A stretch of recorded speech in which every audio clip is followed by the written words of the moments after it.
BJP MP Etela Rajender మాట్లాడుతున్నారు. Live లో చూద్దాం.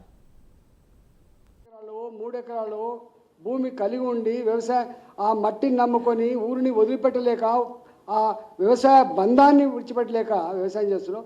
వాళ్ళందరికీ నువ్వు ఎగనామం పెట్టినట్లు లెక్క, అంటే నువ్వు ఇవ్వనట్లు లెక్క. నువ్వు రైతు రుణమాఫీ చేయవు.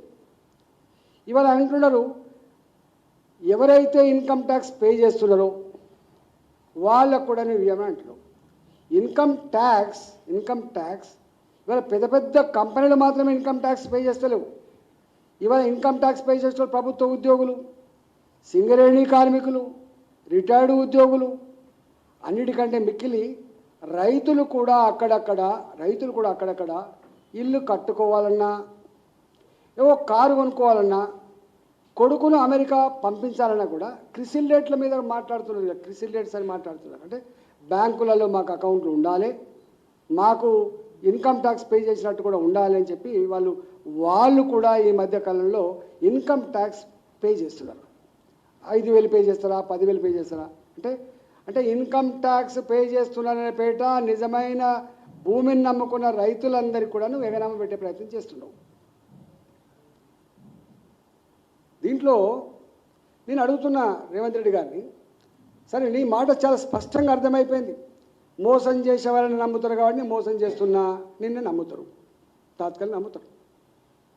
నేను అడుగుతున్నా, ఏ సోనియా గాంధీ గారు పుట్టినరోజు సందర్భంగా ఇస్తా అని చెప్పినవో, దేవత అని చెప్పినవో, దేవత మీద ప్రమాణం చేసిన మీరు మొన్న జోగులాంబ, మా యాదగిరి నరసింహ, మా వేమరాడ రాజన్న, మా భద్రాద్రి రాముడు, అన్ని దేవతల మీద, శివలాల్ మహారాజ్ అన్ని దేవతల మీద కూడా ప్రమాణం చేసినాం. అంటే నీ మాటకు నమ్మకం పెడతలేరని చివరికి దేవులను కూడా అడ్డం పెట్టుకొని చేసినాం. నేను అంటున్నా, తెలంగాణ ప్రజలారా, ఎన్నికల ముందు కావచ్చు, ఎన్నికల తర్వాత కూడా కావచ్చు, రేవంత్ రెడ్డి గారు ముఖ్యమంత్రి హోదాలో రైతు రుణమాఫీ గురించి మాట్లాడినటువంటి మాటలన్నీ కూడా మీరు వినండి. వారు ఎన్నికల ముందు ఇంకెంత మాట్లాడండి అంటే, మీరు ఎందుకు కడుతున్నారు రుణాలు, ఒకవేళ మీరు ఏమైనా కట్టిన వాళ్ళు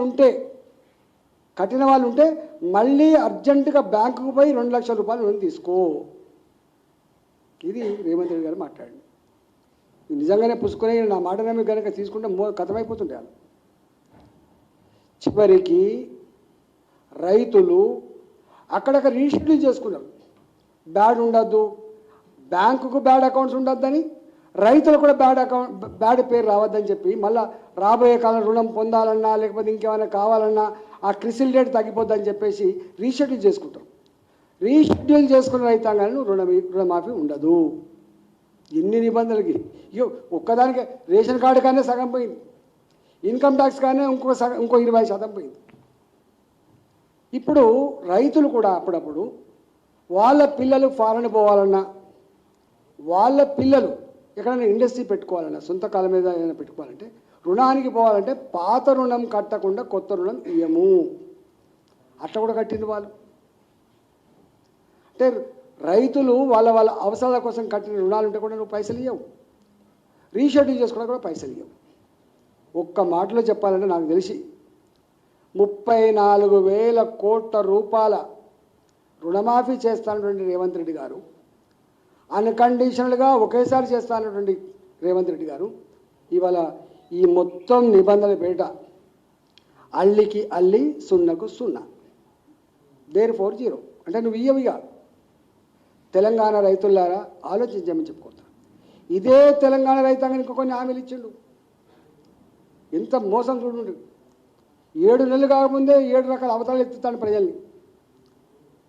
రైతులారా, మీకు క్వింటాలకి 500 రూపాయల బోనస్ ఇస్తా. ఆ మాట ఇంకా మరవకముందే, వెనకడంటేనో టీవీలు లేవు, వెనకడంటే రికార్డులు లేవు, ఏది రాత్గాయా బాత్గాయా అంటే నడిచింది. రాత్గాయా బాత్గాయా లేదు. ఇప్పుడు 10 ఏళ్ల క్రితం నువ్వేం మాట్లాడినామో బయటికి తీస్తాను. నీ మాటల్లో మళ్ళీ నువ్వు బుకాయించడానికి కూడా ఆస్కారం లేదు. ఇది నా వాయిస్ కాదు, ఇది నాది కాదనే లేదు. చక్కగా బాగా తెచ్చి పెడతాను. ఏం చెప్పినావు? 500 రూపాయల బోనస్ ఇస్తా అని చెప్పిన మీరు, మొన్న వాళ్ళు వచ్చిన తర్వాత పంటనే తక్కువ, మొట్టమొదటిసారిగా మళ్ళీ పంటలు ఎండిపోయినాయి. మొన్నటిసారి చాలా సంవత్సరాల తర్వాత రెండవ పంట దిగుబడి తక్కువ వచ్చింది. కరెంటు లేక, నీళ్ళు సరిగా మేనేజ్మెంట్ చేయలేక, మోటార్లు కాలిపోయి, ట్రాన్స్ఫార్మర్లు కాలిపోయి ఇలా సరైన పంట రాదు.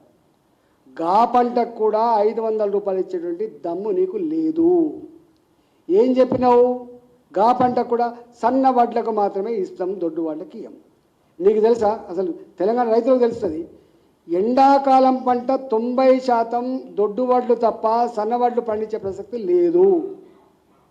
ఈ మాత్రం కూడా జ్ఞానం లేదు వీళ్ళకి.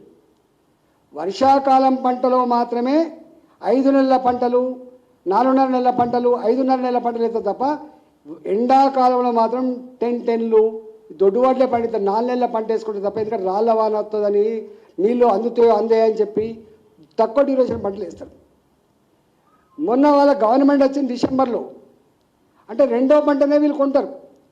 రెండవ పంటలో సన్న వడ్లు ఉన్నాయనే విషయం వాళ్ళకి తెలుసు. ఇవాళ ఒక్కసారి కాదు, ఎప్పుడైనా కూడా